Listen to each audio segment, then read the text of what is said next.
Hello and welcome to our beloved parishioners. I'm Bailee. And I'm Ashley. And this is Praise Be to Pod. Ashley, what has been on your heart? Ooh, I just got back from a lovely trip abroad. You did, and I missed you so much. It was terrible not recording. I had too many things to talk about, and it was really hard for me to pick. Yeah. But one story rose to the top, and it was very clear that I needed to share it with all of you because it felt like it was straight out of a movie. Oh no, I have to hear. I know I've heard part of it, but I want to hear the whole thing. Okay. So I was on a flight from London to Copenhagen. Okay. And I wasn't feeling great. Ooh. And I was like, you know what? I'm going to go to the bathroom. Mm-hmm. See if I'm okay. Yeah.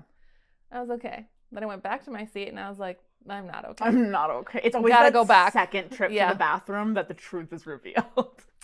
Oh, you have no idea. So I was in the bathroom on the plane, a tiny like cross-European flight, you know, so it was like teeny tiny plane. Yeah. Teeny tiny bathroom. Uh-huh. I'm not a teeny tiny person. Mm-hmm. So wall to wall, I'm in the plane bathroom. Mm-hmm. And I'm on the toilet because I didn't know what was going to happen. And I have a barf bag in front of me. Mm-hmm.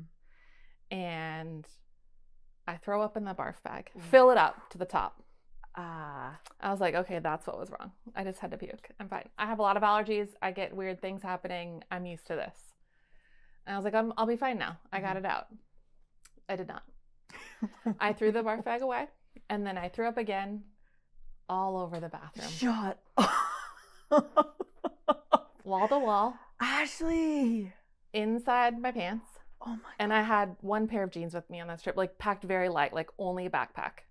So you had like my one pair of nothing to sink jeans, into. and I had like already done laundry because this was the end of the trip. Oh my God. And so I have one pair of jeans, and they are now full of my puke. Wall to wall puke. Whole sink full. And I was like, I guess I will be dead here. I'll just stay here, and I will never get off this plane, and I'll just be arrested because I want to die. If I were you, I'd have been like, I think I would just like to pass away here, actually. So I used every paper towel in the bathroom and tried to wipe it up. I knew we were landing soon, too, so it was like extra anxiety. Yeah. Good thing this is a mental health episode. Good thing. And I scooped it all out, threw it all away, wiped everything down. That's when I realized these are actually so gross because I didn't tell anybody. Yeah. Hopefully they cleaned it, but who knows? I mean, I Full would of my puke. hope so. I pull up my wet pants, go back to my seat. My husband and I aren't even sitting together. Mm-hmm. He doesn't even know what happens. Get off the plane, tell him about my puke-filled pants. And then we start traveling to our hotel. We get to our hotel. I go straight to sleep because I was like, oh my God, there's something seriously wrong with me. I need to go to bed.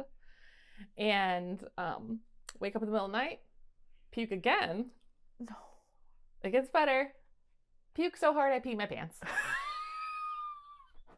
Oh my God. So I'm not only down a pair of jeans, I'm also down my pajamas. No.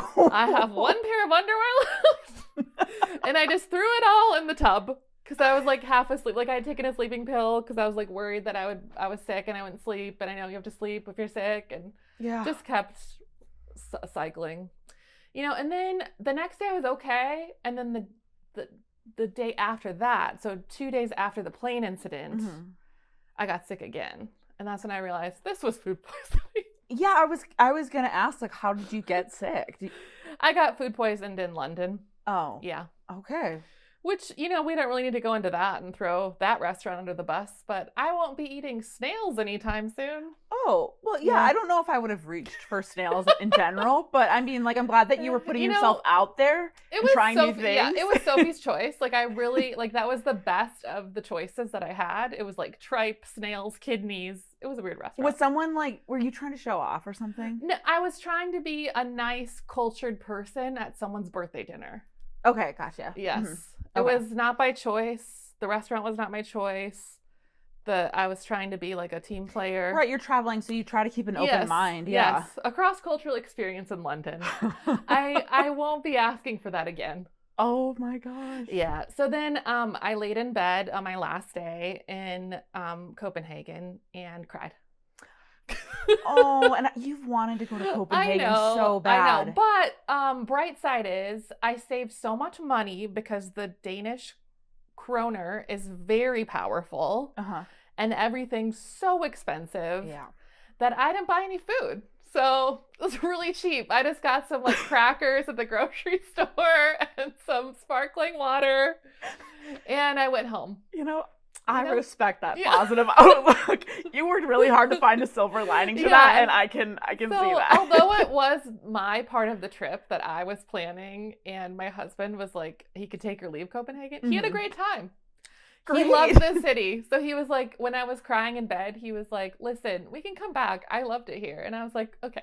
Yeah. Maybe I'll come with next one. I'll third wheel you. Yes, perfect. When we're super rich from the podcast, we can afford to eat on the kroner. Yeah. We'll come back. And afford to eat non-snails. Yes. That too. Yes.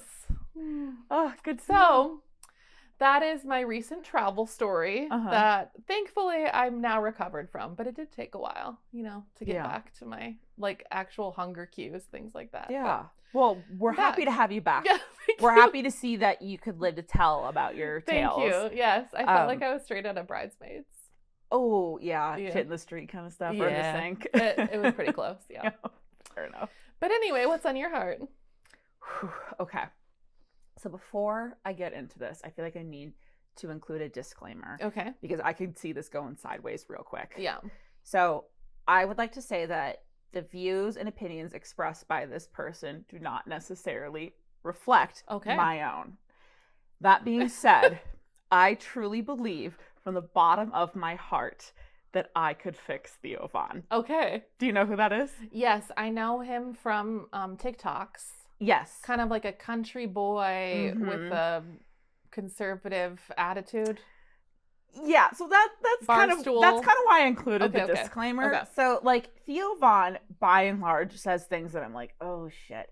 And I'm pretty sure that like Trump used him as a pawn in this last election. Okay. Because like he endorsed Trump, I believe, which was not surprising, but is surprising at the same time. And that's what I'm here to talk about today. Okay. So I truly think that Theo Von grew up in like rural Louisiana in a single parent household, low income.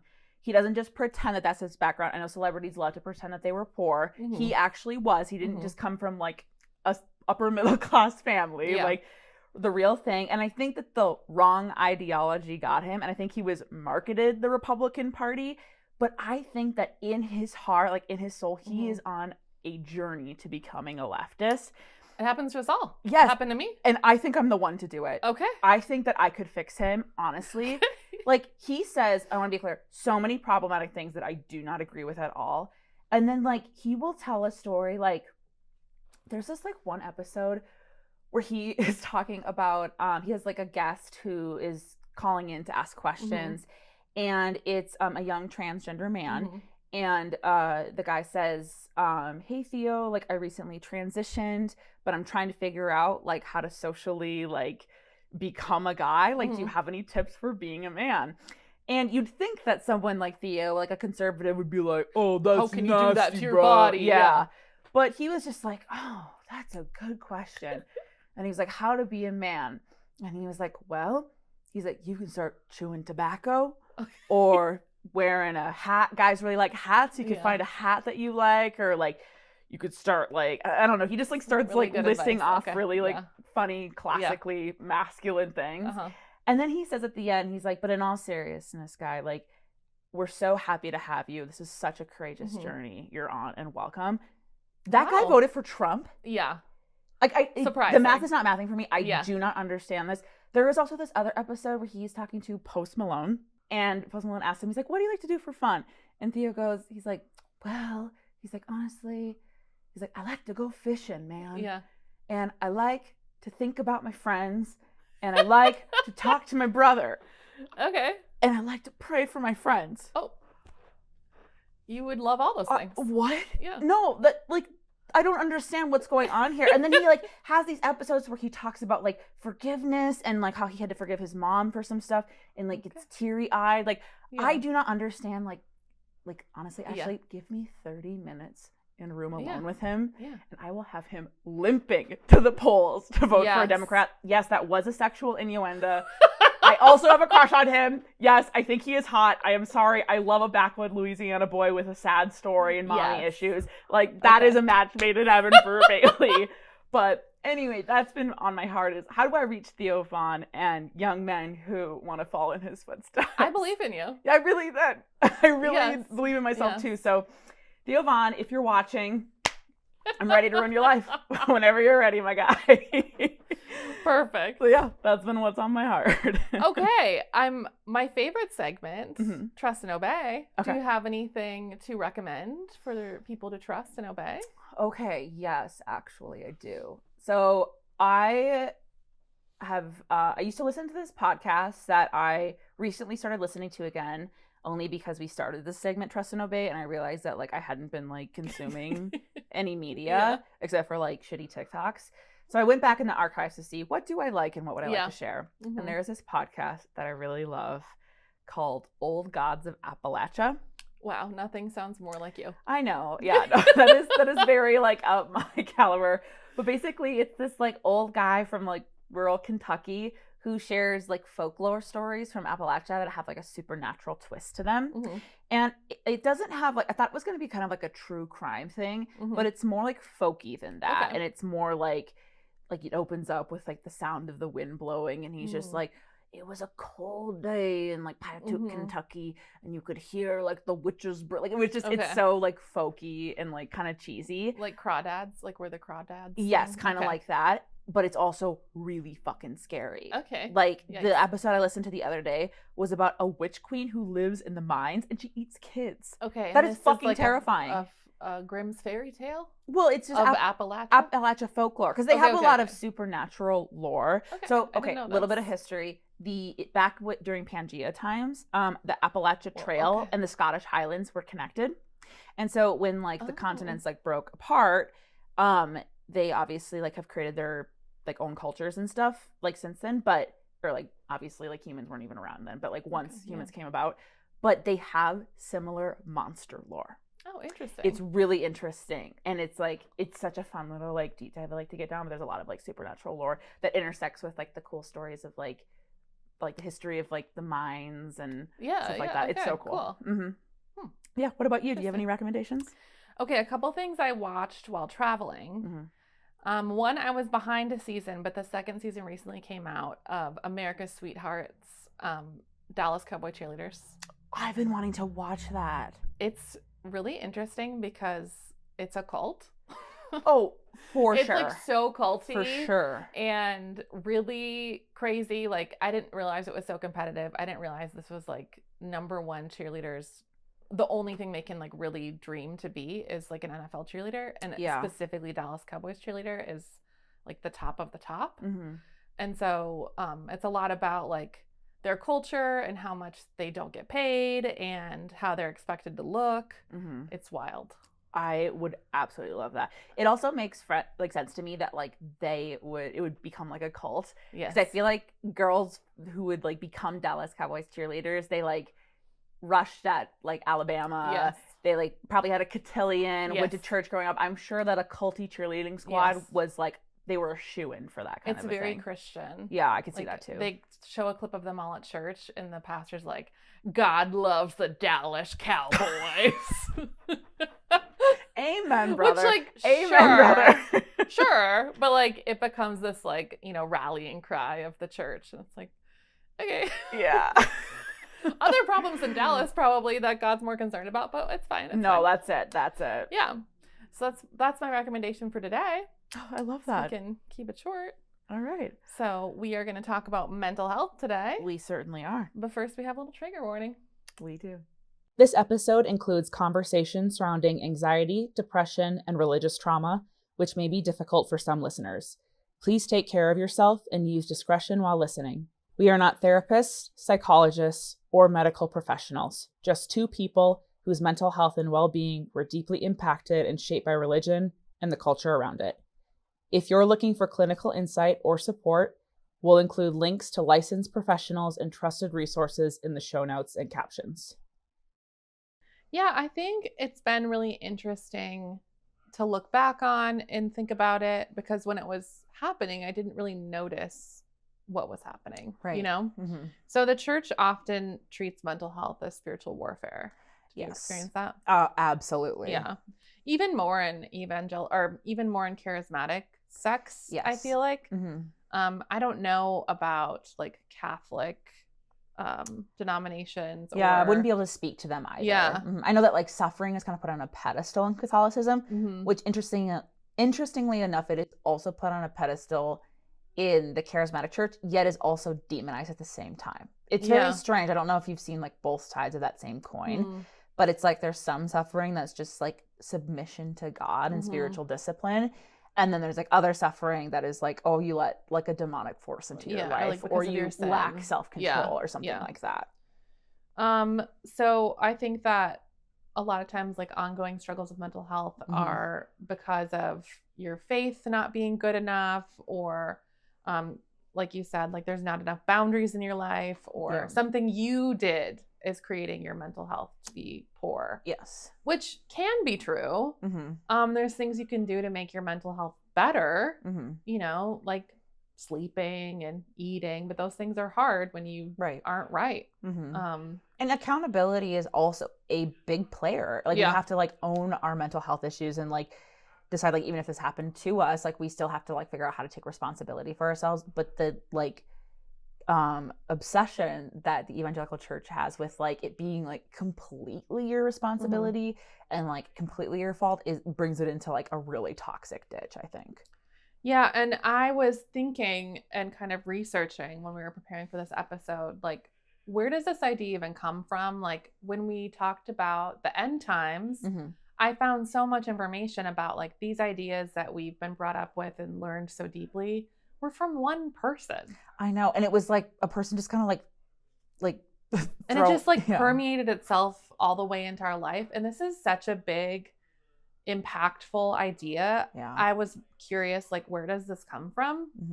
And a lot of it can be pointed back to the biblical counseling movement, which started in the 60s by someone named J.E. Adams. He was kind of considered the father of this movement, and he published Competent to Counsel in 1970. He argued that mental illness was largely a result of unconfessed sin or poor spiritual discipline, and rejected psychiatry and taught that like just scripture will help you solve your issues.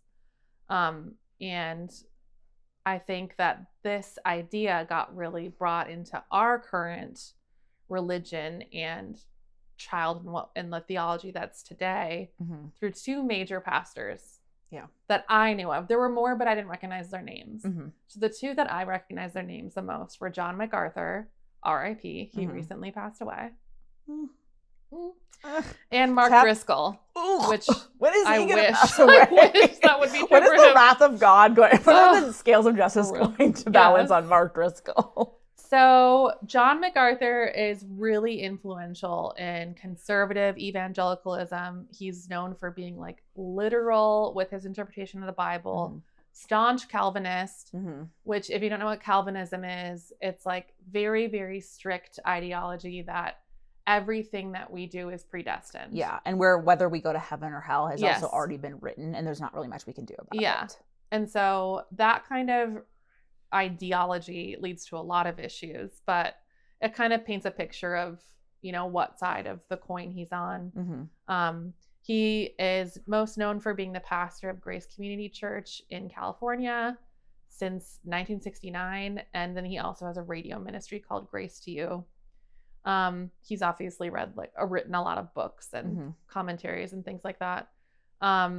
His main views on mental health are that mental health issues are spiritual in nature and rooted in sin, unbelief, and disobedience of God. So his key teachings include depression equals sinful thinking, anxiety equals a lack of trust in God, and biblical counseling is superior to psychology or psychiatry. Here's a quote from him. Psychology has usurped the role of the church and scripture in offering counsel. The Bible is wholly sufficient for dealing with the problems of the soul.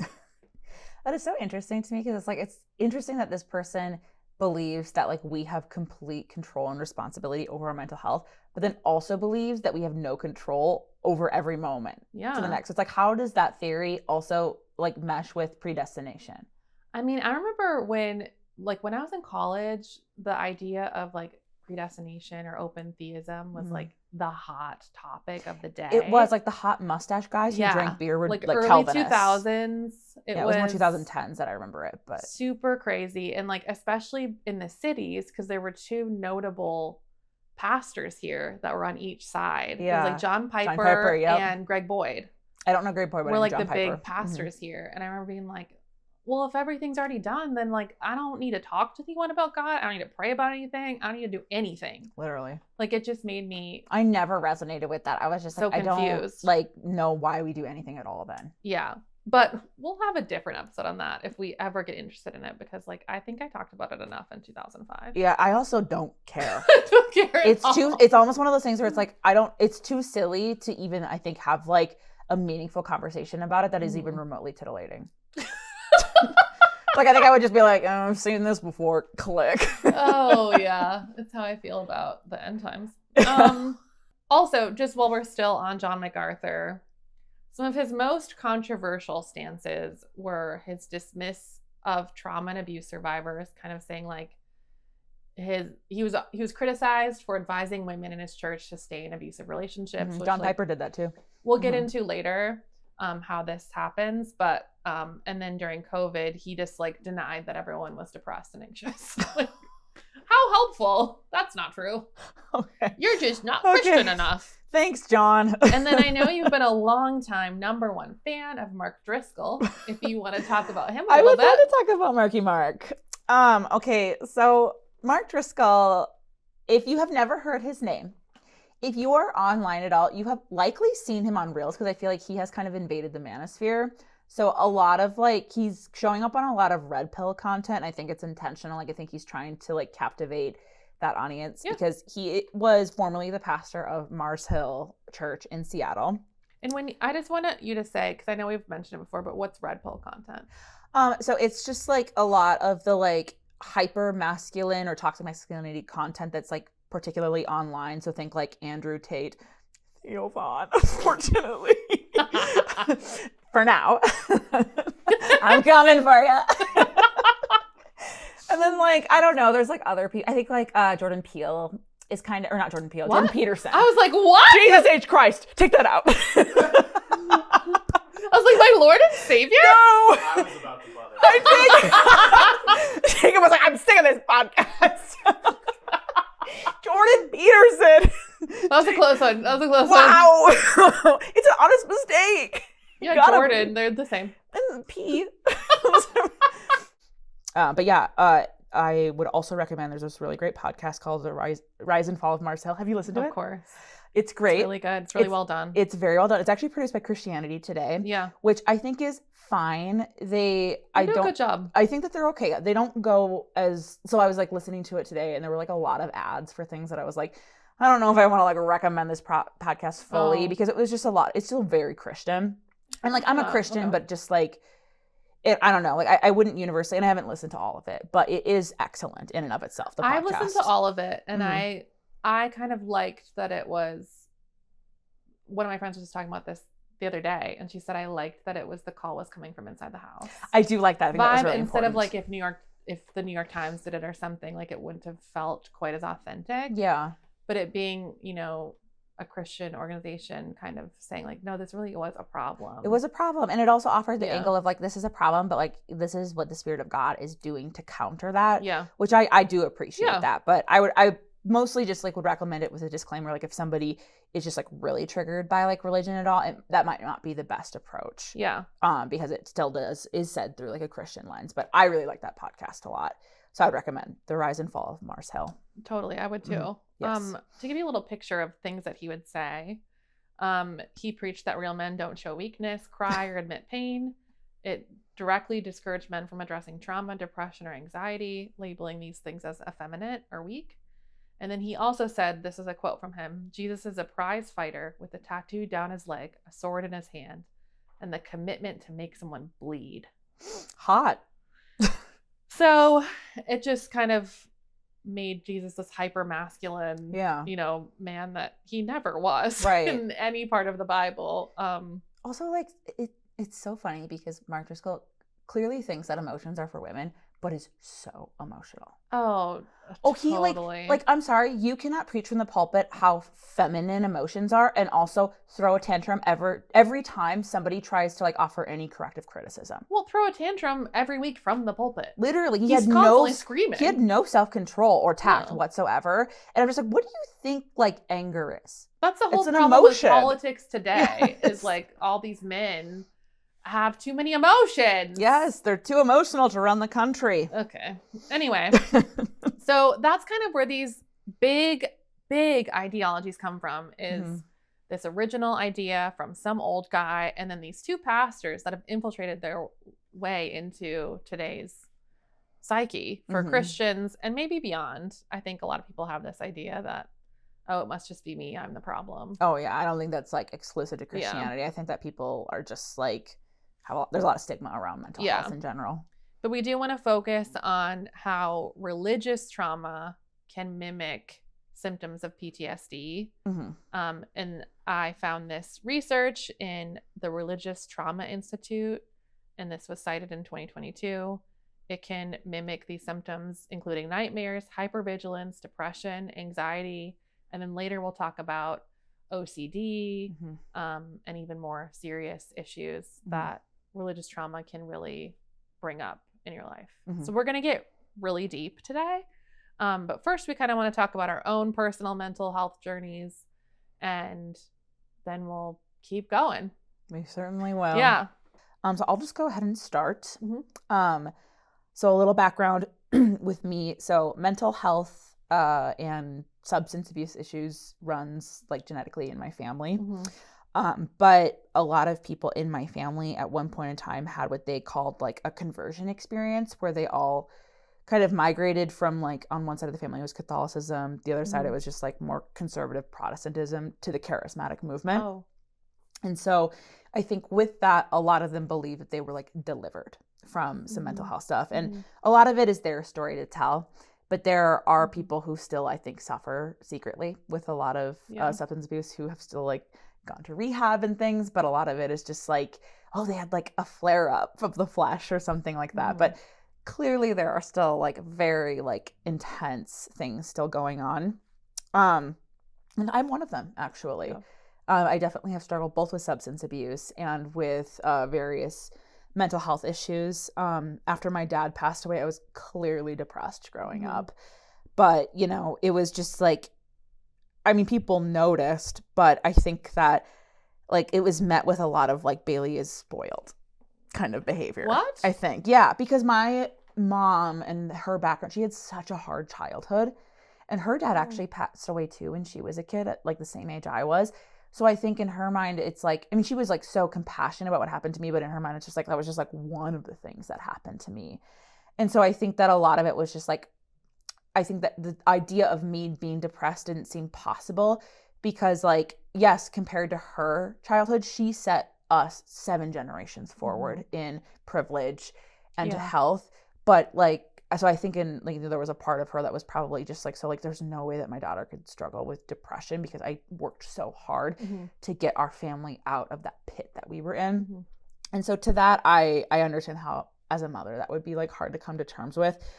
But I was clearly depressed. But a lot of it was like kind of contributed to like spiritual warfare. Obviously, my dad had passed away. So it was like, well, yeah, she's grieving. Like that's like a normal thing. And I never felt ashamed of grieving. I would say that that was welcomed, and I could go cry with my mom and she would hold me. Like, so that was like very open. But I do think that at some point in time, it was just very clear that I needed to get help. And so my mom did take me to a Christian counselor for 3 sessions and then pulled me out because it didn't work. Which, to her credit, I think a lot of it is that it was so expensive and we didn't have insurance. And so like, she probably like, I understand, I have compassion for like why we didn't continue forward with that.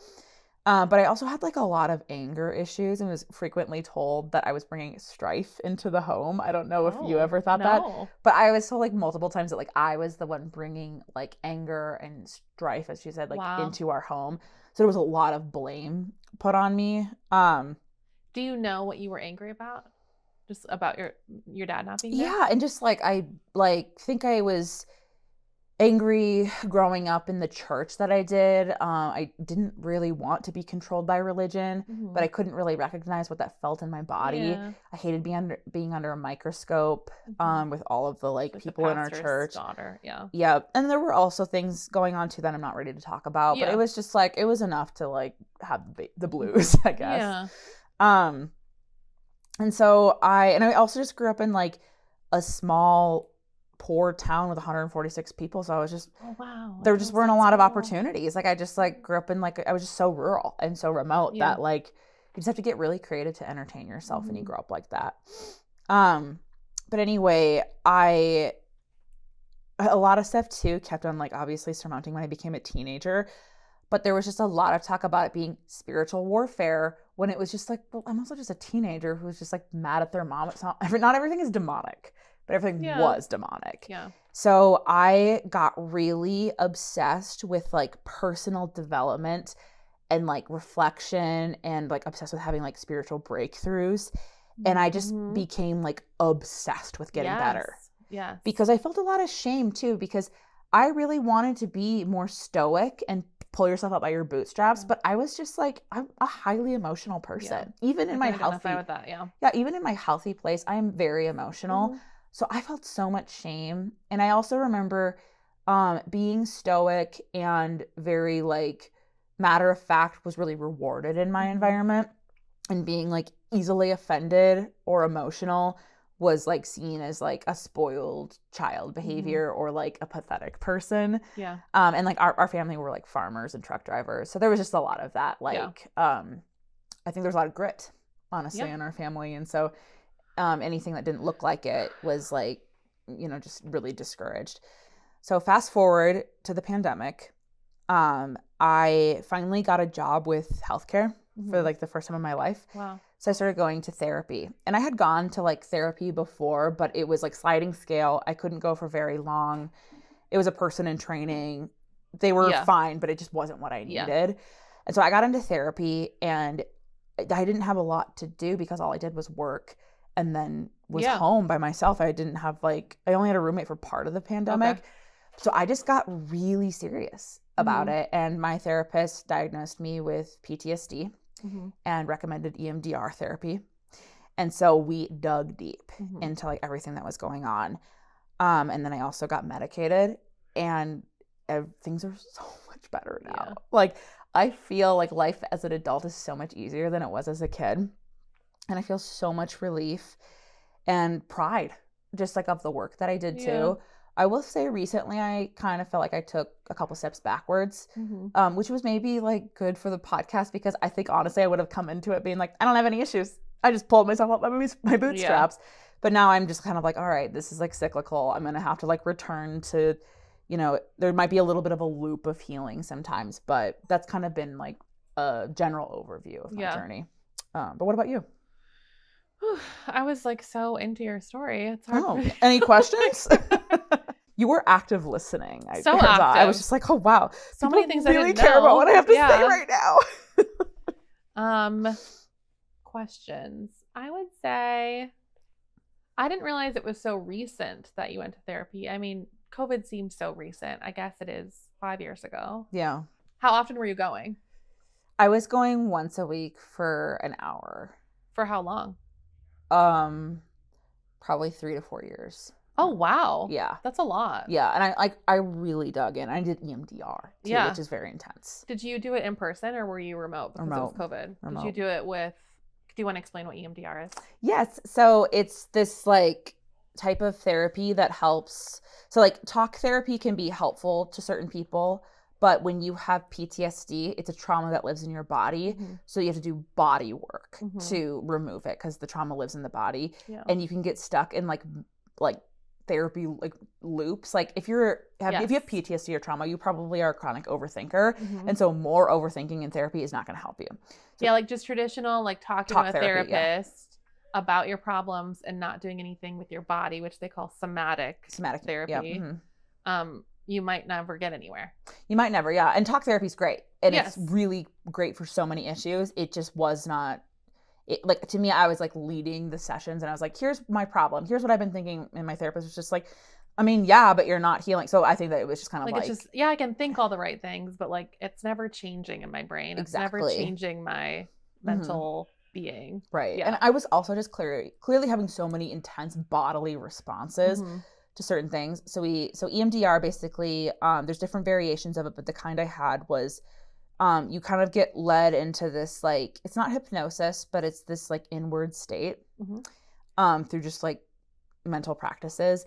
And then it's kind of mysterious, but like the therapist is talking and you're talking and they're like leading you through visualizations and you're trying to get to like that core pain. And then they do like these, like, so for me it was these visual movements. So she had like a feather duster on the screen and she would move it back and forth in different like patterns. And then I had to follow it with my eyes. I know people that have also had like little vibrating sticks that would like vibrate in different things, but it's supposed to like basically reorganize neural pathways to help you kind of get out of some like mental ruts that you have or limiting beliefs about a certain thing. And I have to say it was amazing. It's like magic. It's so cool, actually. And it's like, I remember like the first time I did it, I was like, I don't feel really any different. But then I had dreams that night that was just like about some of the things that I was really like, I didn't even realize that was the thing about it that was making me, because if you think about like the painful experiences you've had, you typically are stuck on like a false truth of it. So like if you were it's my fault, or like if you were like bullied growing up as like a general issue, a thought that you might be latched onto or might latch onto is that I'm awkward. And you're just obsessed with that specific aspect of it, or like I'm not attractive or something. And like that obsessive thought that you have can get really worked out in EMDR. I also have done EMDR. And I gotta tell you, I think half my friends are therapists. Like half my friends are therapists, or they're going to school to be a therapist, or like I've always been friends with therapists. Like I've heard about all these modalities for so long. Yeah, and I remember have a lot of people in mental health, some mental health therapists and social workers. I think it's like a millennial thing. Like none of our parents would go to therapy, so then they're like, I'll be a therapist now. I will say there is a major pipeline between people who grew up evangelical and became mental health professionals because you do a lot of introspection. That's true. Like, and for better or worse. It's and not you hear all a lot bad. of people's problems. You don't know how to process. Yeah, that's true. I remember one of my friends who was in school for being a therapist, and she was so excited about EMDR. So she started talking to me about it and like explaining it. And again, I'm not a therapist, but the person who founded it was like on a walk and was very stressed out and was following like the leaves in the grass flowing back and forth, and realized like watching those made her calmer. And that's where they started the research in it. Like, really? Yeah.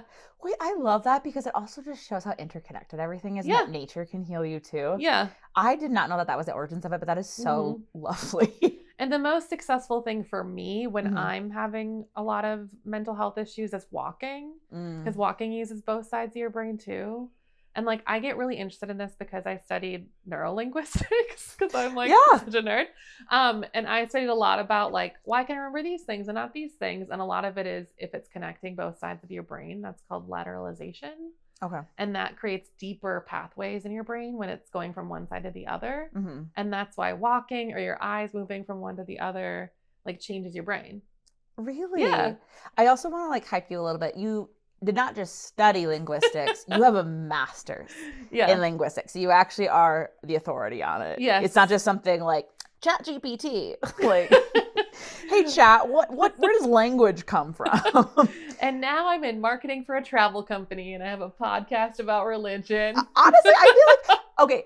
I'm just a millennial to the core. Linguistics is one of those degrees, I feel like anthropology, where it's like, what'd you get that for? But there's so much you learn in it that is so helpful in whatever, like, of course, anything related to communications is benefited by a master's in linguistics. Yeah. Why wouldn't it be? I studied it so I could teach English as a second language. Mhm. I just love ESL. Yeah, you love And I language and you love immigrants. cross-cultural Yeah, communication. I love cross-cultural communication. I love, Yeah.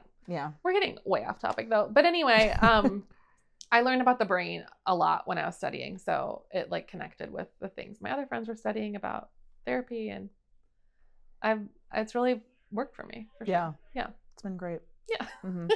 No, I really I just have a lot of like positive things to say about like, is it somatic? You said, because I just feel like a lot, I just live in my head so much. And I remember getting so frustrated in talk therapy.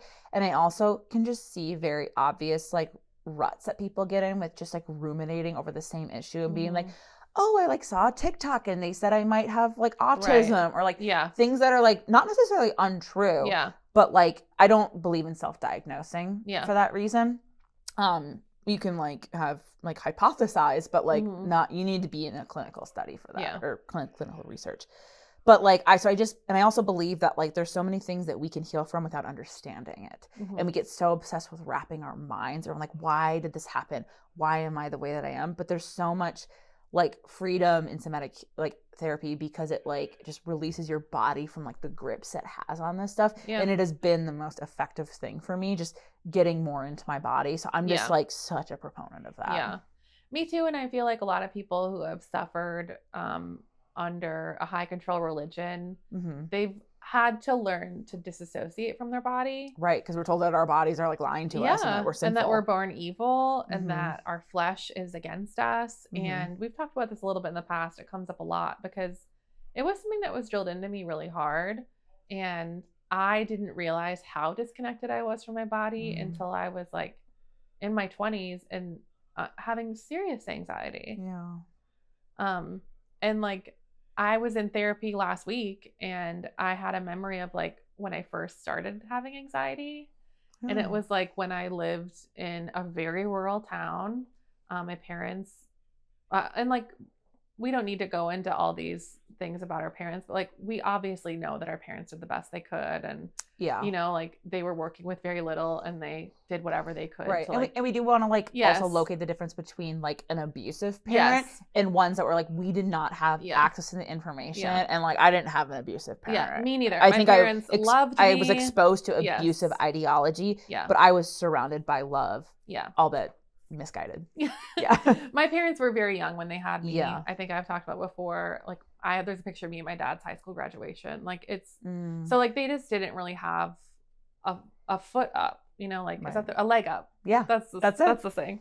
And so anyway, we moved a lot, and at some point we had, I don't know why, but we lived in the country. The rural experience is also very like acute and like how that stuff can manifest. And I'm an only child, and it was just me and my parents. My dad was a truck driver, so he was gone on the road a lot, like the whole week, 2 weeks, he'd be gone. And my mom worked nights.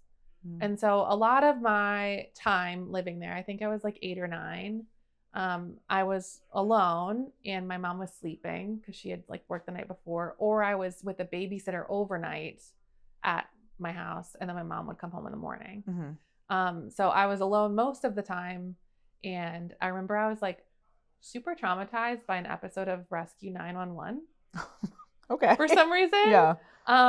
But I felt very like one with the episode. Like when I watched it, it looked like our house, and it was about like someone breaking in, and these girls were home alone and they broke into their house and they were really scared. Like they were fine, but I like continued to obsess over that would be so scary into our house. Being alone a lot of the time. Of course, like I was never in the house alone, but like I was maybe the only one awake, or you know, like no true adult was there. Like my 16-year-old babysitter was there, and I liked her. She was great. But that was when I stopped sleeping. So I was very anxious that I wasn't safe. But I didn't know that. I just wouldn't sleep, and I wouldn't sleep in my room ever. I only slept on the couch.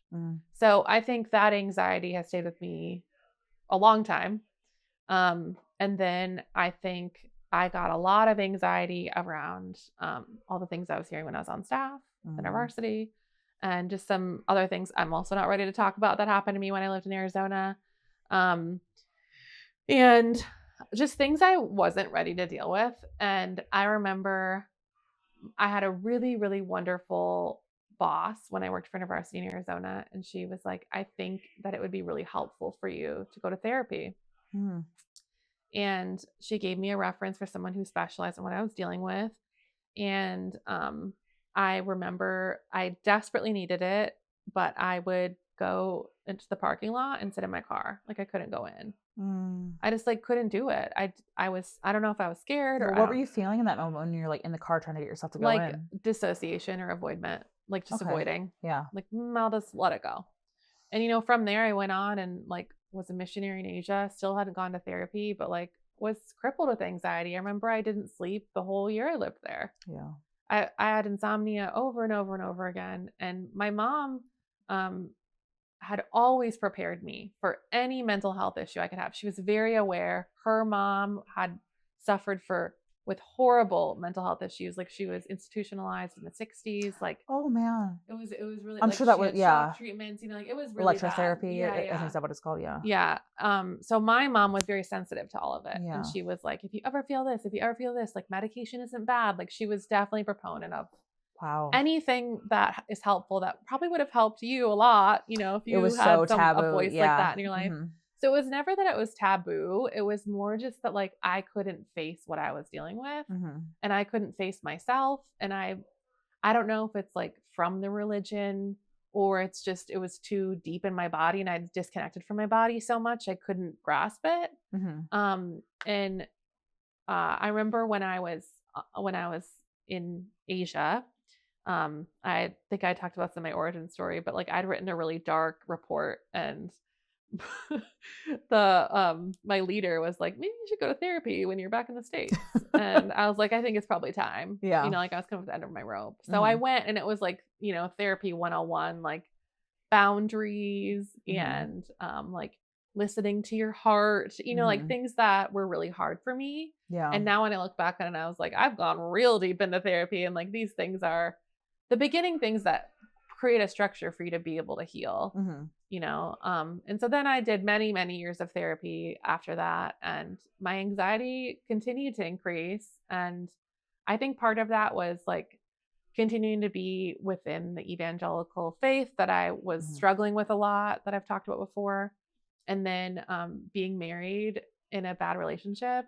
In your first marriage. Yeah, in my first marriage, a lot of like I think both of us were very unhappy, but we felt like, and we were in an arranged marriage. We described that we went to therapy together and we described that to the therapist. Like we feel like we had to get married because all of the signs from God were pointing to it. And it was like very clear from God, like all these miracles were like happening about us. And it was just like so much to say every about that. sign was like, you have to get married. So then we were like, okay, well, when we do get married, we'll be so happy. And then like, instead I was an insomniac and I was an anxious wreck and I was a psychopath and like a terrible partner, and like, I do not blame the downfall of my marriage on my ex. Like I was a nightmare. Yeah. And I think a lot of that was from needing a lot of therapy, but maybe different therapy than what I was getting, like you're getting at. So I continued to go to therapy. And then eventually my therapist was like, think you're good, because I wasn't making any progress. I know. And if they're just like a talk therapist, they're so limited in like what, because at that point you probably know just as much about your condition as they do. Yeah. And it's not to say that they're like not educated. But I still had never like unlocked these memories or like there was more there, but maybe I just wasn't ready. I don't know. And then during COVID, I did a lot of somatic work when I was getting divorced. And I was actually living with some friends of mine in California. And one of them was training in somatic work. And he was like, well, hey, if you want to try this. So like I ended up building his website and then he ended up like trying somatic stuff on me. Cool. And it was so successful. Really? Like, I was like, I have been in years of therapy and I've never seen this much change in me. Yeah. Like I unlocked something else in me and it was very, very helpful. It felt very similar to prophetic prayer. How so? Because it would be like you are kind of in a trance almost. Yeah. And someone is leading you through different things that they're thinking or seeing. Oh, okay. Yeah. And then you're like, okay, whatever is the first thing that comes to my mind, the first thing I see, that's an important thing. Oh, okay. Yeah, I get that now. Yeah, that's what That's kind an of important EMDR thing, like. and I need to bring it up. Yeah, like go to a safe place. It's What like, does it look like? What do you see around what's you? there? Why is that safe? And Mhm. like all of this somatic work is also like inner child work, but you're like, what's in my body? And then you like hold things in your hands, and it's so crazy. Yeah. I think that we should probably have someone talk about this who really knows what they're doing. But Yeah. In my point of view, from the therapy that I experienced, it was like all of a sudden I was back in those places that I really found safety in religion, but it wasn't with the trauma of the religion. Mm. So I really respected somatic work because it gave me a lot of what I'd missed in church. I remember it really transformed me. I remember one time when we were doing an exercise like that, when we were trying to find a safe place, my reoccurring safe place was actually a place that looked dangerous, but I was internally resolved with safety. Like I was safe in my own body, even though my circumstances were dangerous. And I think that a lot of it has to do with the fact that like I just anticipated that there would be so much persecution in life because of like growing up the way I did, or like I was always like afraid of the end times. So like my safe place was just like feeling secure even in danger. Yeah. Like, I mean, if I had to guess what that link was that I was like, if I'm safe, if I feel safe in a safe place, then who doesn't, you know? But I had to be like, I have to know that I'm good even in the worst case scenario. Yeah. Yeah, so I'd say that transformed me a lot. And I think moving to Minnesota was really a big shift for me, where I was like, this is what I want. This is like who I want to be now. I want to make my own decisions. Like that was a big transformation. And I felt my anxiety like really lower. And even I had some friends who had only known me in Florida, and one of them came up here and he was like, you're totally different. Yeah. Like, I can't believe it. And I remember when I went out to California to see the friends I stayed with, and one of them was a somatic therapist, they were like, you're back. Oh, like, Ashley. Yeah. We thought we lost you. Yeah. And I think the anxiety around like, if you're in the wrong relationship, I wouldn't even say it necessarily has to be bad. If you're in the wrong relationship and your anxiety is always so heightened, if you're not sleeping, if you have trouble eating, like that might not be the right relationship for you. Yeah. I wish that I could go back and tell myself that, like, you don't have to stay in this, because I felt very committed to the idea of staying married. And I think my husband did too. And I think we're so much happier apart, and I didn't realize the toll it was taking on me internally. That makes a lot of sense, because when you and I have had conversations like where I'm like asking for advice on like someone I'm dating, so much of like what your advice is like, how does this person make you feel in your body? Like, do you feel like, I don't care if you're excited about them, do you feel stressed when you're around them? And I could, that makes a lot of sense now. Like, I know that you really like to see when I'm with someone who calms me down and doesn't like ignite my triggers. I also like to see that. I know. I would invite that. It's been like a common thing going around the internet lately that people are finally realizing this, but it's really true. And like, even when I moved to Minnesota and started dating again, I dated a guy before I met my husband now, and I was a nightmare. Like, I was so stressed. I remember going to breakfast the day after I'd met him with a friend, and I couldn't eat. And like, I just thought, this is what it's like to date somebody. And Doesn't have to be. It was a really toxic relationship. And thank God, like, I think it was only a month. Like, but it was very stressful, and it shouldn't be like that. Yeah. That's not normal, and that's not good for you. Right. So it has nothing to do with one person being good or bad. It's just like, you are not working together. Right. Yeah. No, I totally get that. So I'd say that's one of my biggest things that I wish I could go back and understand more about myself. Like, I remember since the day I met my ex-husband, I was anxious. Really? Since the day I met him, I couldn't sleep. That is so wild to me. And then I moved up here, slept fine. Yeah. I mean, I did therapy too, but like, that wasn't changing quickly. That wasn't like overnight I'm better. But like, I moved away and I could sleep through the night for the first time in 8 years. Wow. Yeah. So it's like, there's something going on there. Definitely. And then I would just like to say that I'm on a lot of meds.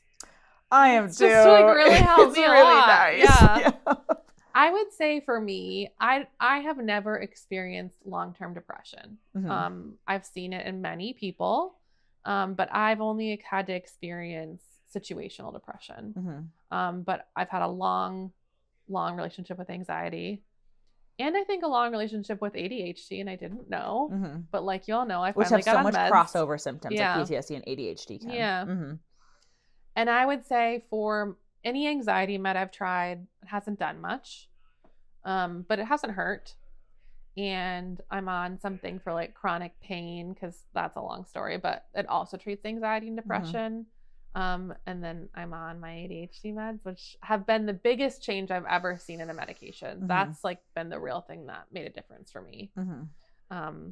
And then lots of vitamins and supplements from my cool chiropractors. Yeah. I love that. So I don't know if you want to share more, but just want to make it normal, you know? Yeah. I'm on Wellbutrin and Prozac. Oh yeah. Yeah. What a cocktail. Yep. Nice little balance. I used to be on Vyvanse, but then it just wasn't a good fit for me. It's not a good fit for me either because it was like $600 a month. So yeah, I was like, can you find me something I have really else? good insurance, so it was Yeah. affordable, but it just wasn't the best fit for me. But yeah, I'm on both of those, and it's been awesome. Yeah, and there was so much like taboo stuff around it as well. Like medication was just like, oh, I was given such bad stigma about it growing up, to the point when like my mom found out I was getting medicated. She was just like, oh, I don't know, Bailee. And then when my medication really started working, she's like, oh, I'm really glad it's working. Like, when do you think you'll get off of it? And I'm just like, I am for the first time in my life not depressed. Yeah. And you're already trying to get me. Like, do you have any idea how bad I was feeling before this? So I'm just like, even if this takes a decade off my life, it won't. But even if all of the like things about how it's bad for you are true, I would rather live a shorter but happy life. You don't want to live 10 more years of being miserable. Also, I think that a lot of people think that like you're just like buzzing when you're on an antidepressant, that you're just like, it's like snorting coke or something. Yeah. And I'm like, no, you literally just feel normal. Yeah. And like, I mean, if it's right. Normal. Yeah. Like you might have to adjust your meds a few times. And I think that maybe they hear some stories where someone gets like overprescribed because you have to like there was a time when we were trying to figure out my Wellbutrin level, and we went a little bit too hard on it one time. And I was just like, oh, I'm kind of buzzing a little bit. So we went back down a little bit. Like, so that is like a science in itself. But, you know, if I had just been like, oh, I feel like tweaky on Wellbutrin, I'm going to get completely off of it, then I wouldn't have given myself the chance to really like balance out. But now I just, I feel totally fine now. Amazing. Yeah. Okay. So we are going to continue this conversation in part 2. We are. Yeah. Yes. Because we have a lot to say about it. Yes. And we are nowhere near done. No. So for now, blessed are the listeners, for they shall inherit peace of mind by way of a shame-free, juicy SSRI and somatic exercises. Good. You can find us at praisebetopod.com on the web, and praisebetopod on Instagram, TikTok, Threads, and YouTube. I always forget the whole lineup. But with that, it is finished. See you next week. Bye. Bye. Okay, your meds.